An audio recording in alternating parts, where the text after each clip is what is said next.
Uy, NBI. Di po ba pwedeng mag-renew? Kasi nagsisira yung ano nyo, yung site nyo. O sa device ko lang yun.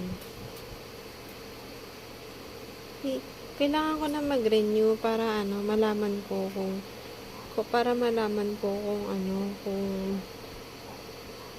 kung ano po,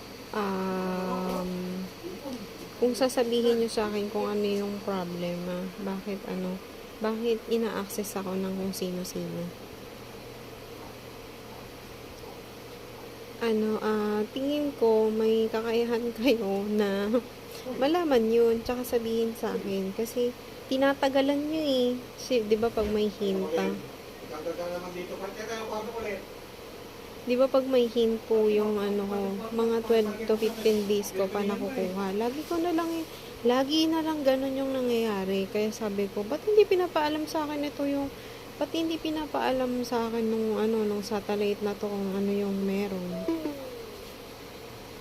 Kung ano yung meron. Yun lang po. Sana matulungan niyo ako. Bye!